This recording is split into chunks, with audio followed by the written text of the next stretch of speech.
He's a doer in a game usually reserved for talkers.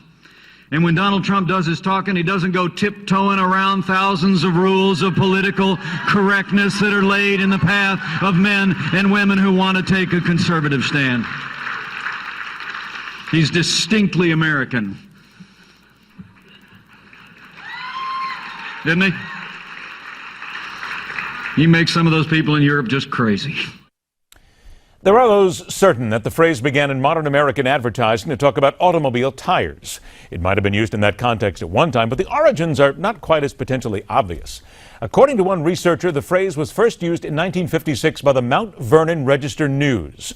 A writer was seeking to explain that in order to be successful in radio and TV advertising, one had to use the proper stylized phrases to make it seem as if you knew what you were talking about. One of his examples was this catchphrase that many of us use every day, though it's fair to say in the current lexicon, it's mostly used to describe when, in a conversation or an event, when you're done hearing about all the bluster, all the buffoonery, all the bovine droppings, and you need to get down to the facts.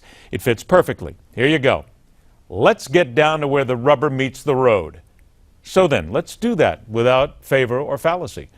It's time for the Donald Trump campaign and Republicans everywhere to get to where the rubber meets the road. The Trump campaign is at the moment, according to some, in full reverse, spending more time trying to make up for gaffes by the candidate than they should be. Thus, according to some, this allows the opponent to drive off into the momentary and figurative sunset with a big lead in the polls. It's a campaign that many believe is fraught with unrest, that is living on past successes, that opens itself up to ridicule and sniping criticism almost every single day, and has reached the point where simply trying to pretend it never happened isn't working. Not at the level it once did. The rubber has met the road, and that once fine-tuned vehicle, say the non-believers, is sputtering and careening off the highway to the White House in dangerous fashion. And there's real concern if anybody can get the driver to hand off some of the responsibilities and deal more with the asphalt in front of him than reacting to the billboards along the road, or face a breakdown of historic proportions. Republicans and those who want a Donald Trump presidency should and are demanding more of their candidate, because the last thing they want to see is another Clinton painting hanging on the White House walls. Your phone calls always welcome. Get in line right now. 1-877-Newsmax. Be ready to put the comments in gear. Let's go ahead right now. Welcome back. Veteran political strategist, author of the New York Times bestseller Armageddon, How Trump Can Beat Hillary. Dick Morris joins us on the show. All right, Dick, let's get to it. Washington Post, new state and national polls suggest Trump's campaign is wobbling. Fox poll, Hillary leading Trump by 10 points. In New Hampshire, Hillary leads him 47-32. In Florida, 48-32. FAU poll, Clinton leads Trump with Hispanics by 48 points. Dick Morris, you've been doing this a long, long time. I got to believe that this is not how you would run a campaign, and things would have to change. No, it's not. But I do love that copywriting of yours there, Ed. That is cool. Rubber meets the road. Yeah, I think that the problem is that Trump doesn't really understand how it works. The media is like a hungry lion. It's going to eat 10 pounds of meat every day. And either you feed it the meat, and it's attractive, delectable meat, and it eats it, or it eats your leg. And what Trump is doing is not putting the stuff out there that he wants to be covered, and instead letting the coverage degenerate into a series of comments about obiter dicta, things that he says that really are not central to his message, that then become gaffes. And it's a process of disorganization and entropy where it becomes totally chaotic. And I think that Trump just lacks at this point the understanding of how the media works, that you simply can't go out there in a stream of consciousness because they'll pick up the least important stuff, the least favorable to you, the stuff that most hurts you. It's not a question of media bias, it's a question of how the media works.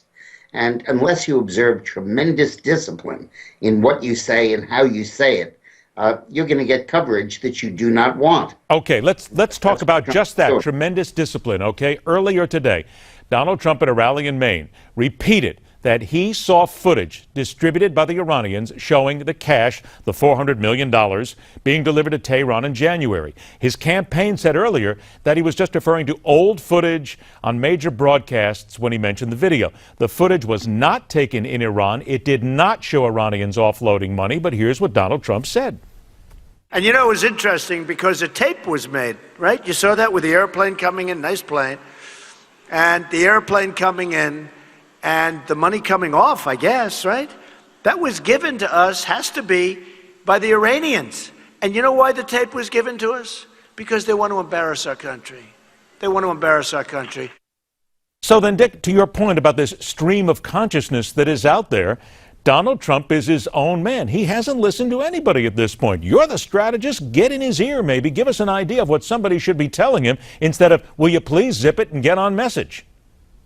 Yeah, part of it is that he is not zipping it at all. The other part of it is that he's left really with very little to say, and he needs stuff to say.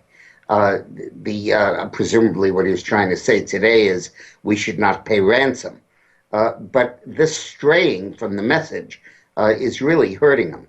The Washington Post today, I counted it, had 12 different stories critical of Trump, all based on things that he'd said or feuds that he was having or battles that he was doing. They've somehow got his refusal to endorse a guy in a primary, which is normal for a nominee of a party, into a big fight between him and Paul Ryan and John McCain.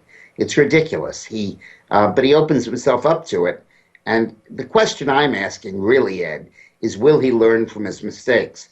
Or will he just double down and decide the media is biased and he can't, they have to come to him? How long do we have to ask that question, though, Dick? Because let's be fair. You've asked that question before in the past. I have. Everybody else. How long does it need to be asked before it's answered? Well, we'll see. He only has a few more weeks before he can answer it, because he better get back on track. The polls are accurate. Hillary has had a terrible July, but a very good last week of July and first week of August. And Trump has really handed a lot of that to her. Every day, he's got to be doing the three things I say in my book, Armageddon. One, put out new, positive, issued proposals that are detailed and interesting and command attention. Two, unleash another negative on Hillary based on her extensive record and all of the material that she gives you. And three, do paid TV advertising which structures the environment and therefore forces the coverage of the news media to be what you want it to be. So let me get right onto that, because you're talking about going after Hillary. When he was in Daytona Beach on Wednesday, he talked about Hillary Clinton's Middle Eastern policies while she was Secretary of State. And again, he said that she caused the creation of the Islamic State group. Here's what he said. We let ISIS take this position. It was Hillary Clinton that she should get an award from them as the founder of ISIS. That's what it was. That's what it was. Her weakness, her weak policies.